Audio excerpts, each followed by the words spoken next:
Добрий день, друзі. Good afternoon, friends. Ukraine Media Center continues its work, and right now in our studio we have Andrii Niebytov, head of National Police in Kyiv Oblast. Andrii, you're welcome. Could you please tell us what's happening in Kyiv Oblast, how police operations are being renewed, and if possible, let us talk about the crimes committed by the Russian army in Kyiv Oblast. Hello. Thank you. Hello, everybody.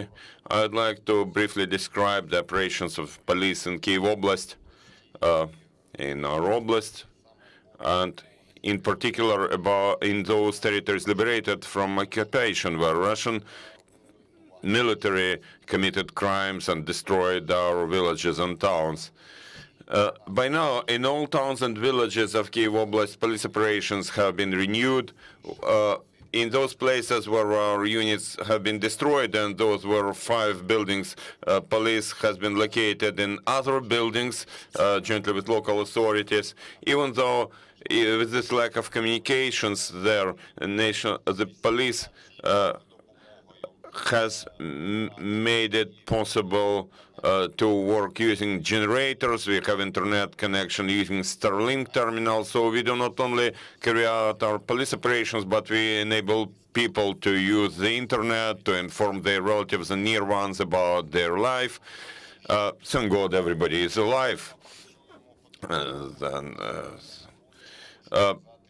We have our officers patrolling all towns and villages. There have been 180 of those occupied in Kyiv Oblast. We have been collecting information, looking for murders, documenting crimes committed by Russian army, documenting the destruction.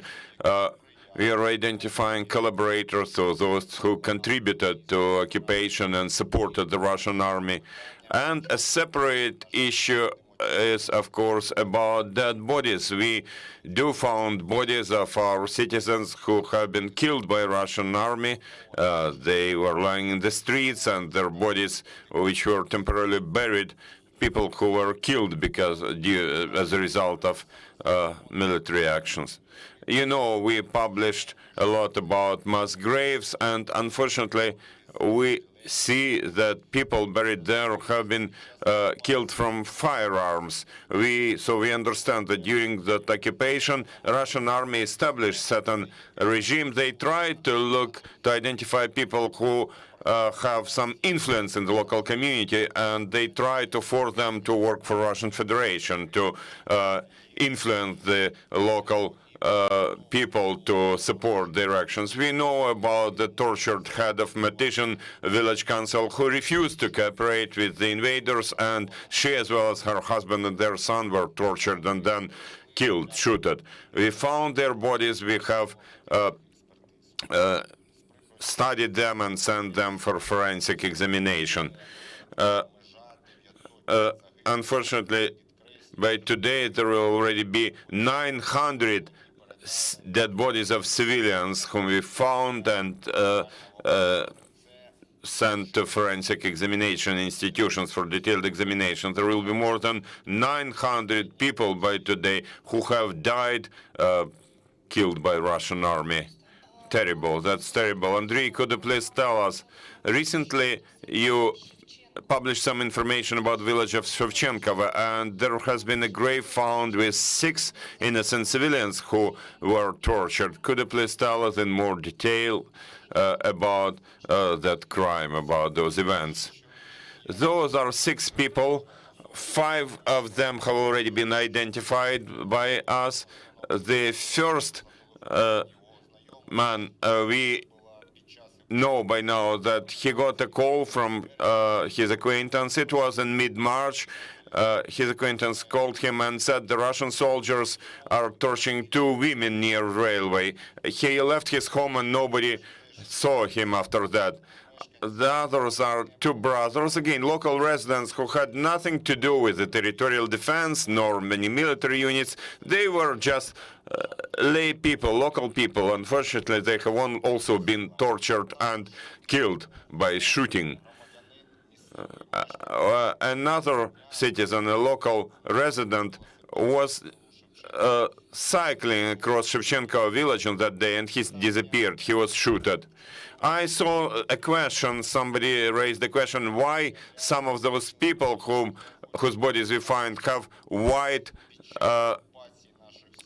pieces of cloth on their arms. I'd like to tell you that occupiers, invaders forced our people to carry those white stripes, like this person has been checked already. So our citizens would carry those white stripes, white pieces of cloth, just to make it safe against shooting. But we see that it did not always work. They always placed white pieces of cloth on their faces, on their buildings, and they also marked that there are children here. If you think about all those green corridors for evacuation, when there were cars moving, people tried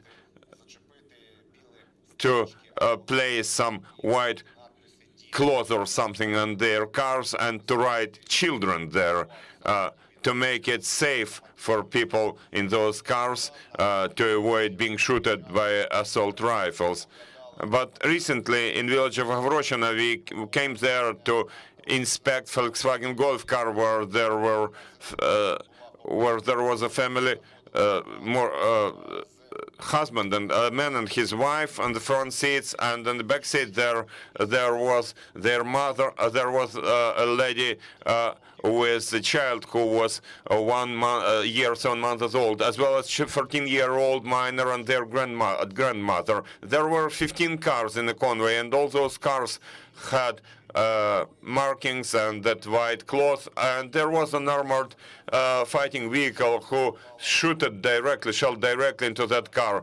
The lady had her head cut. The child was killed by fragments, and nobody survived, nobody but the driver. The driver has been heavily wounded and is now in the hospital, but we understand that his mind has been damaged very seriously. He will need serious mental psychological help. All the other local residents who were witnesses to those terrible events have been buried. So we carried out exhumation of their bodies, and we documented those wounds in their bodies and sent them for forensic examination.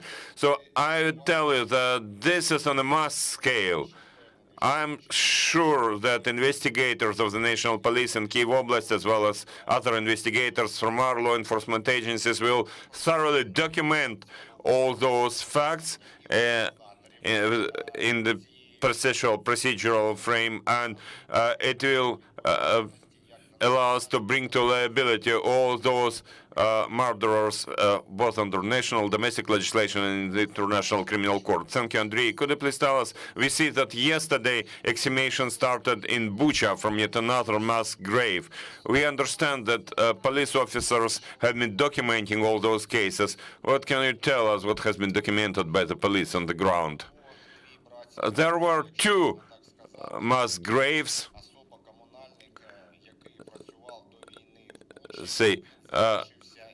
Those who were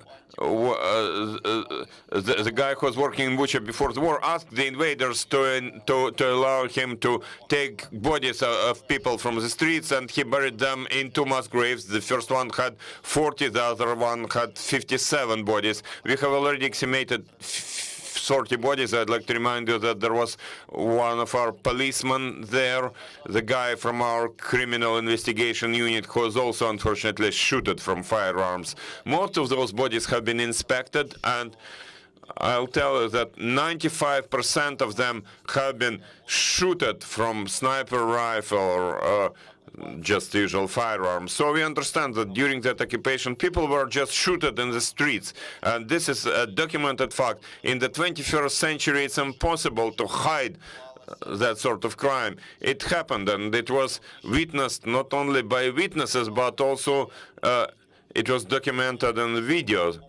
So I'm sure that altogether all that evidence will allow us to bring those criminals to liability. In Bucha, there has been the largest number of victims. It means that those occupiers, those units acting in Russia, were the most cruel ones. We have already transported from Bucha more than 350 dead bodies, people who died. You understand how dangerous it was to stay there in that town during occupation. There has been much lower number of bodies in Vyshgorod district, in Brovary district, but generally I'd like to emphasize that today we'll already have more than 900 bodies. Thank you, Andrii. Dear journalists, you can ask your questions. Please speak into the microphone and introduce yourself.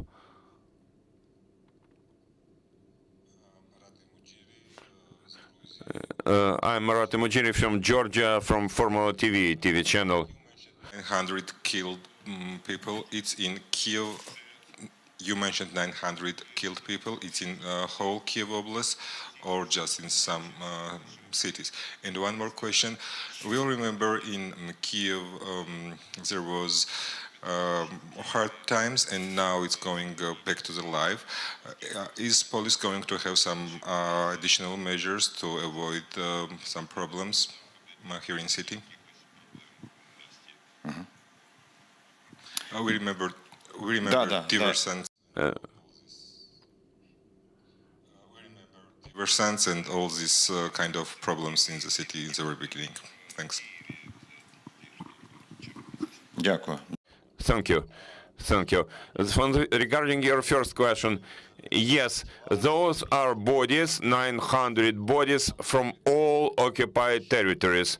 Most of all, you know, the sad leadership is held by Bucha, where there has been more than 350 bodies. All the rest is from all those occupied towns and cities and villages in Kyiv Oblast.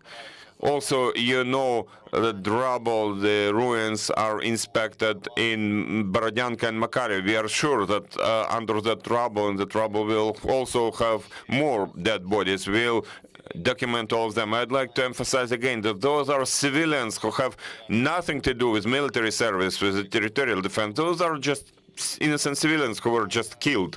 Regarding your second question, indeed, successes of Ukrainian armed forces enable us to rearrange our forces and equipment, to review our possible mistakes in our activities, but generally the Ukrainian armed forces clearly planned the defense of Kyiv and its suburbs. As a result, we don't have the enemy here, and the enemy has already concentrated in eastern area. Checkpoints will be reduced, but their effectiveness will increase. So we have been working on that. Today we have already had a joint meeting with the military and national police to improve the transportation movement of citizens, to optimize and speed up those inspections so that people would be able to live their civil life even with this martial law in place, but also to be found, to be able to find sabotage groups and criminals and collaborators, people who help the Russian army in occupying our territories.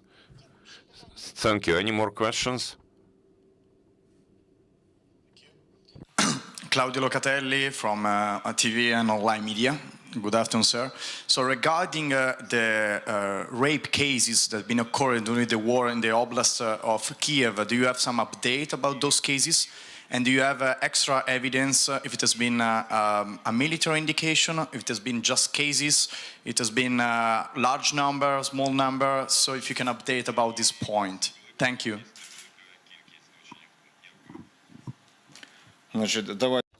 Okay, on the general number of, you know, about the crimes, about the violation of laws and customs of war, we have registered more than 3,000 such crimes, and all those criminal cases are being investigated now.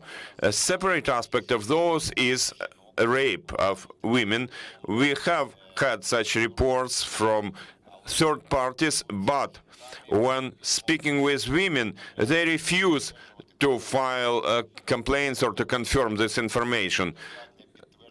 By now, we have sufficient evidence regarding one fact, and there we informed about the suspicion. It happened in Bogdanivka. The occupiers killed the man there because he tried to defend his wife and their son.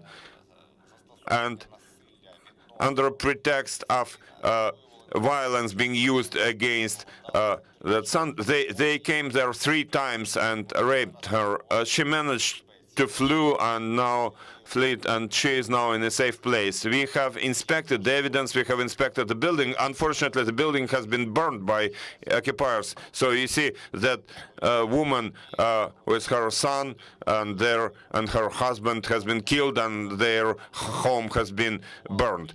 Another case was reported by journalists, and we spoke with a woman in Bordyanka, but she refused to file a complaint and to inform of the circumstances. You should understand those people, because they survived terrible things. Even in peaceful times, it's like, those crimes have high latency, so to say. But we try to cooperate with such women to get information, at least upon confidential terms, and to work under Article 438 of the Criminal Code of Ukraine, which is violation of the rules and customs of war. That would enable us to bring all those people to liability for those crimes they committed.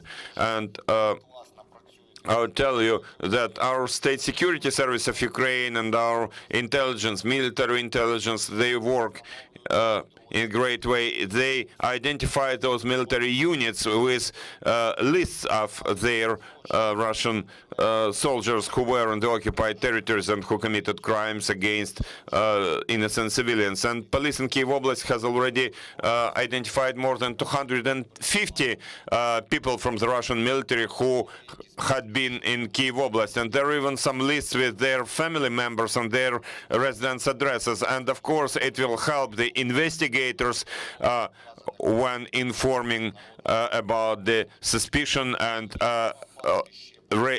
initiating international search for those people. There have been 2 more rape facts registered by the Security Service of Ukraine. They are being investigated under Article 438 of the Criminal Code. That information was received at the very beginning, in the very beginning of March, when those so-called green corridors were created, when we were evacuating people, and during filtration, they were providing that information. And at the moment, we cannot confirm it nor disprove it, because those people left for other countries. And we understand that unless and until those victims or those witnesses come back, we will be unable to check that information in every detail. But I'd like to tell you that everybody who committed that rape, that violence, will be brought to liability. One of them, according to the armed forces information, Satan Romanov, who committed crime in Bogdanivka, has already been killed, the enemy of Ukraine who entered our territory with weapons.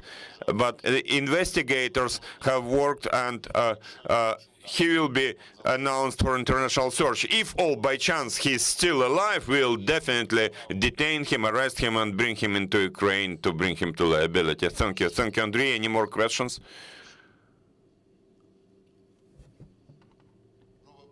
France 24 TV. Yesterday, Lyudmila Denisova was here, and she spoke about large numbers of rape, much higher numbers than you were referring to. She referred, for instance, to 25 women who were raped in a basement in Bucha, and 53 people who had called her psychological center to talk about rapes as well. Your numbers, your figures and her figures don't seem to coincide. How do you explain that?